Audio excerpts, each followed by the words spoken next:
നമസ്കാരം. കമല ഹാരിസിനെ വാശിയേറിയ തെരഞ്ഞെടുപ്പിൽ നിഷ്പ്രഭമാക്കി അധികാരത്തിൽ തിരിച്ചെത്തുന്ന ഡൊണാൾഡ് ട്രംപ് തന്റെ ക്യാബിനറ്റിലെ നിർണായക സ്ഥാനങ്ങളിൽ വേണ്ടവരെ നിയമിക്കാനുള്ള നീക്കവുമായി ഇപ്പോൾ മുന്നോട്ടു പോവുകയാണ്. നിയുക്ത പ്രസിഡന്റായ ട്രംപ് ഇതിനകം തന്നെ പല സുപ്രധാന പദവികളിലെയും പ്രഖ്യാപനം നടത്തിക്കഴിഞ്ഞു.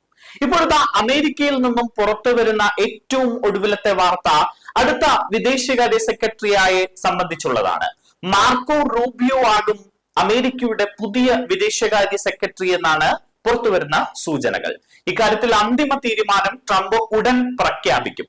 അമേരിക്കയിൽ ജനിച്ച ക്യൂബൻ വംശജനായ മാർക്കോ റൂബിയോ ഫ്ലോറിഡയിൽ നിന്നുള്ള US സെനറ്റർ ആണ്.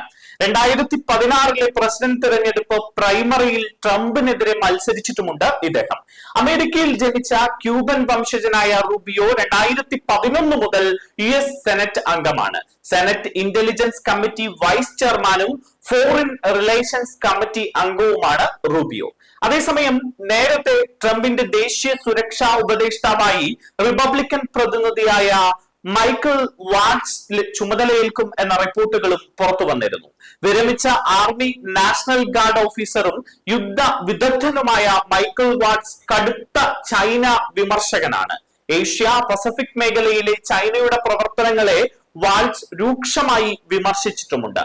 മേഖലയിൽ ഒരു സംഘട്ടനത്തിന് പോലും അമേരിക്ക തയ്യാറാണ് എന്ന് വാൾസ് മുൻപ് മുന്നറിയിപ്പ് നൽകിയിട്ടുണ്ട്.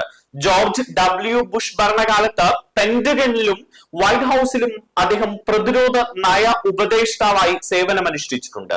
ഇതിനെല്ലാം പുറമെ ഇന്ത്യ അമേരിക്ക ബന്ധത്തിന് വലിയ പ്രാധാന്യം നൽകുന്ന വ്യക്തി കൂടിയാണ് വാൾസ് എന്നത് ഇന്ത്യയെ സംബന്ധിച്ചിടത്തോളം ശുഭപ്രതീക്ഷയാണ് നൽകുന്നത്.